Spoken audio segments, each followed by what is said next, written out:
Alright,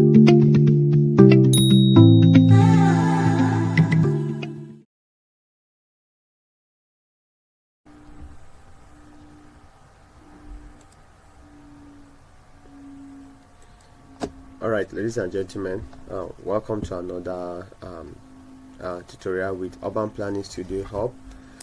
Today I would really love to take us on something that is very important and vital. I want us to look into the area of aerial visualization and acquisition of aerial imagery, utilizing Google Earth Pro, the software. And of course the credits goes to Google Earth Pro for giving this open source data. Now here is that the reason why I want to show us this is very simple and quick. If we don't have a drone to fly over your study area to actually get high resolution or ultra resolution imagery that you can actually very clearly and make up your proposal or designs, or to use them as your base satellite image, what you could do here is you could perform what we call the Mosaic Georeferecing. And the Mosaic Georeferencing is very easy. Instead of downloading, for instance, look at this window area where I can view my satellite image. Instead of downloading this entire image, and of course this is just Plateau State in Nigeria where I live, so I want to visualize a random place here to show us how we could actually get this satellite imagery without necessarily having to fly a drone over a case study area and get it at a very high ultra what do you call it, get a very high ultra resolution. Okay, so I'm going to visualize this area here. I'll show us some tactics of what I do. We're going to, first of all, I will hit on the key R on my keyboard, or I'll come to view and go to reset and ensure that I click tilt and compass. What you do is that this tilt and compass adjusts your image uprightly. It makes sure that the image or the satellite resolution is to the true north. You can see it here, and also that the image is not tilted for a 3D visualization. You see, when I tilt it this way, this is a 3D concept, but when I come to view and click on tilt and compass, it brings the image uprightly so that I can be able to see them. I can save it without necessarily having errors, because I'm going to perform georeferencing on ArcGis. So let's work with this area on my Windows screen. So the first thing I will do is I'll come here and I want to click a polygon. I want to create a polygon. A square-like polygon. So I'll left click here, left click at the edge here, left click at this edge here, and also left click finally at this edge.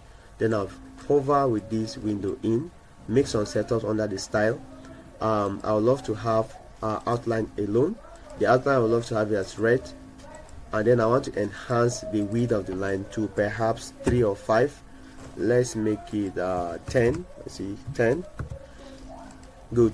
Now let's zoom out. Now this area I carved will be the area to which we would like to extract the image. Instead of now downloading this image in the square or rectangular portion, I would rather download it in four ways. I will cut it firstly this way, secondly, thirdly, and fourthly. When I do that, I'll now have it as a mosaic of images. Then when I get to ArcGis, I'm going to use point to create reference points or ground reference points. Then the image should be georeferenced at that level. With that, you can be able to view your satellite image at a higher resolution. So let's go on. So remember that you always have to tilt and compass when you zoom out so that your image should be upright. After doing this first basic step, what I do next is that I will come to this toolbar, which is on the toolbar. I will come to the save tab. I will click the save icon, and it's going to transit here. Now it's going to show me that my map is ready for exportation. But what I want to do is that I want to get rid of all these additional data and the true north and everything. And then let's check. I'll come here and uncheck the title, uncheck the legend, uncheck the scale, uncheck the compass, and my scaling I'll take it to 1%, and I hit anywhere around here. Now you could see that my satellite image is clear.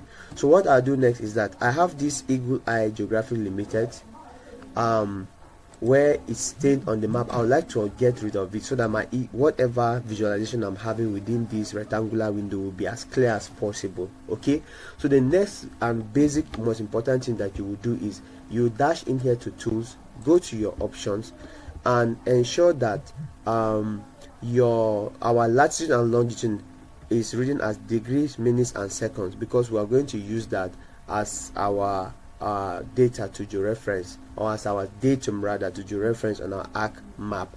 So if yours is not here, you click on degrees, minutes, and second, and you apply.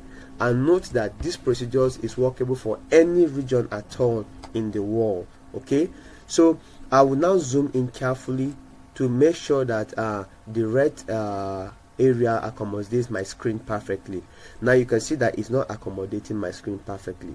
That means that I actually created this rectangular window with before actually coming to the save icon. So I'm going to get rid of it and perform the start task all over.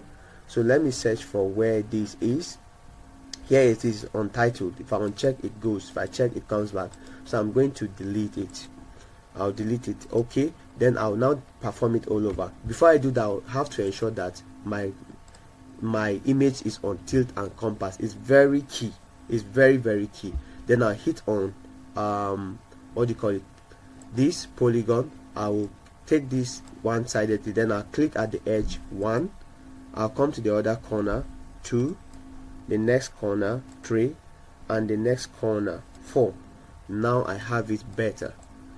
Then I'll click on, let's call it window. I'll just call it window and hit a save on it. Now the reason why I'm doing this, imagine that you are having a higher area to actually do your mosaic, so you have to have this red frame around it, so that when we start saving our image, we can use it as a guide to ensure that we do not save images outside the boundary or outside our area of interest. Okay, so what I'll do next is this. I will now come into place mark. Before I do that, you make sure that you check your resolution to maximum. Then I will now visualize inwardly. I hover inwardly. Now you can see that I'm zooming into a bigger portion. So let's have it this way. Let me see, look at the other half. Okay, let's take this region as our half, this area with this tree. So I'm going to zoom in and ensure that that area is my half. Now our square is derailing, so what we do is that we come to our view and ensure that we hit on tilt and compass again. Then we'll pan down gradually. Now is that tree out? It's a bit out, so I'll zoom out a little bit. Okay, now we can have it at this scale. Whatever we have here, we'll make do use of. Okay, so let's position this at this point like this. Okay, then I will make sure that I also cross check with the tilt and compass. It's very important. That's why I do this on and on and on and on. So what I'll do excuse me, I'll now uncheck this red. Then I will create place marks. This place mark, I edit it to this symbol here. I change the color to red because red is actually legible, and then I bring the scale to 0.2, and then I hit on save. Then the title, I check that out. Then I'll position my cursor here and drag this gradually to this portion here at the first corner. You can see that, or rather let's bring it inwardly so that we can justify that. You can see that somewhere there, and I hit on OK. I repeat the process, add place mark. This time around there's no need to change the symbol because I've already done that. I'll uncheck the write-ups and make sure that my cursor shows that single hand, and then I take it to this other portion. Please, you should ensure that there's need for great care, because if you adjust your image, you must have to repeat this process all over. If there's any shake in the setting of the image, once you are performing your Mosaic georeferencing, it will not lap very well, it will not superimpose very well. Okay, so I repeat this process and make sure I have 4 points. Okay, so I'll repeat the process. I'll uncheck the write-up, come here, drag my cursor down. Please, carefulness needs to be taken here, precaution for the image. If you observe